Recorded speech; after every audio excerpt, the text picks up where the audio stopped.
Meus queridos irmãos e irmãs, nós estamos retomando o nosso caminho, na verdade, no ano de 2022, estamos iniciando o nosso caminho do tempo comum, do tempo ordinário, em que nós precisamos aplicar todo o mistério da pregação de Jesus. Jesus que pregou o Evangelho, Jesus que anunciou o reino dos céus e veio nos trazer a verdade.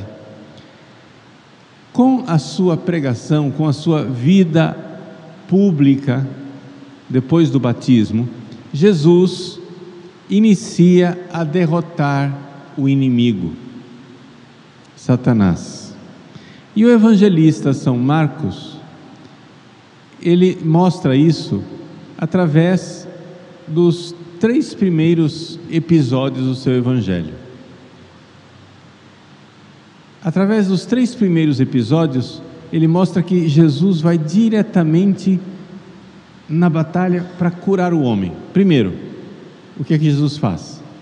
Derrota Satanás. Foi a passagem do evangelho que nós lemos ontem. Jesus na sinagoga expulsa o demônio, de um possesso.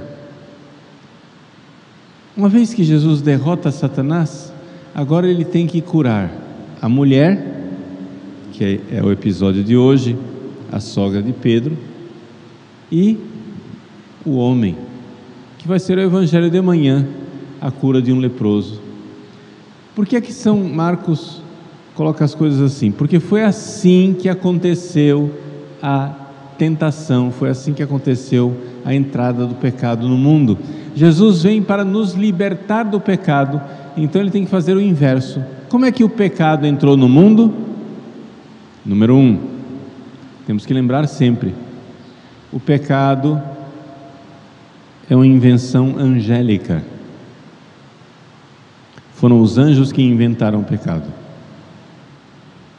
Antes mesmo de o homem pecar, antes mesmo de o homem cair, já existia o pecado, e foram os anjos os primeiros a pecar. Foi Satanás. E talvez aí esteja uma das grandes dificuldades dos seres humanos. Nós nunca realmente entenderemos a gravidade do pecado, o quanto o pecado é tremendo, o quanto o pecado é terrível, exatamente porque o pecado é uma realidade angélica, puramente espiritual. Nós temos uma tendência de achar que o pecado é uma coisa material, não é? Por exemplo, padre, tem o pecado da carne, tem o pecado do sexo desregrado, tem o pecado das drogas, tem o pecado da comida em exagero, tem o pecado da bebida até embriaguez, tem o pecado de roubar dinheiro, tem o pecado de matar pessoas. Tudo isso parecem coisas muito materiais, não é verdade? Afinal das contas, sexo é uma coisa muito material, bebida, comida. Matar uma pessoa é uma coisa muito material, né? Você mata o corpo. Roubar é uma coisa muito material, você vai e pega dinheiro. Só que essas coisas são pecados não por causa da matéria envolvida, mas por causa da atitude do espírito. O pecado, quem peca é o espírito, não é o corpo. Nós temos que tirar essa ideia pagã da nossa cabeça, neoplatônica, de que o que é ruim é o corpo, Não, calma. Quem peca é a alma. As vacas têm corpo, mas elas não pecam. Quem peca é quem tem alma. Se eu for ao Pantanal e um jacaré me devorar, aquilo não é um pecado, é um acidente ecológico. Mas se eu for ao Pantanal e eu matar um jacaré, eu vou ser criminalizado, é um crime ecológico. E qual é a diferença? Porque aqui eu não posso matar o jacaré, mas o jacaré pode me matar. Porque o jacaré não pode ser responsabilizado por nada, ele não tem alma, ele não sabe o que está fazendo.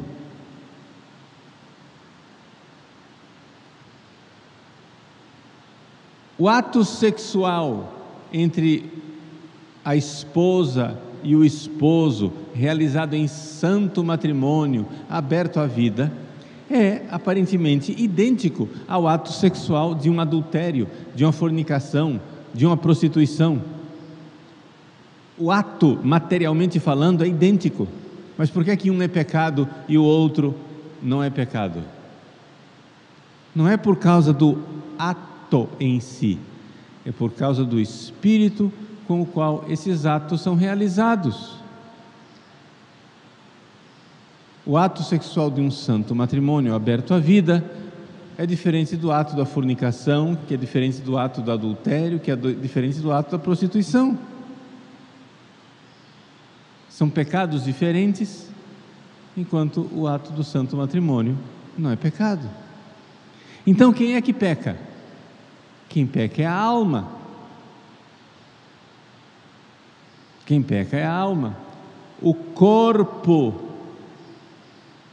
sozinho não peca. Então nós temos que entender que é uma batalha espiritual. Então, exatamente porque os anjos inventaram o pecado, eles ludibriaram nossos primeiros pais e levaram eles à queda. Foram os anjos que se perverteram por primeiro. Puro espírito. O pecado é uma realidade do espírito.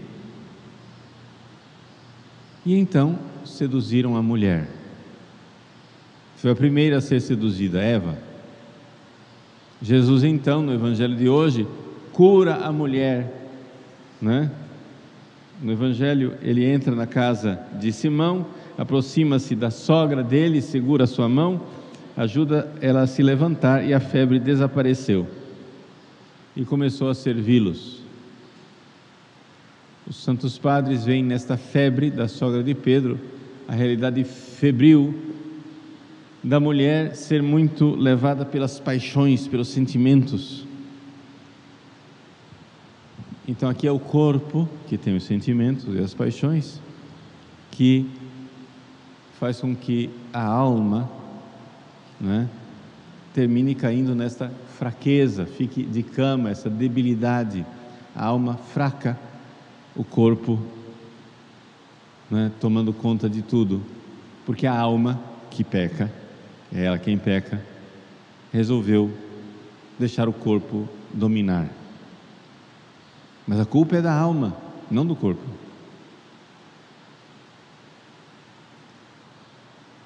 Amanhã nós veremos a cura do leproso, do homem impuro. Depois que Eva pecou, veio Adão, e Jesus então cura o leproso.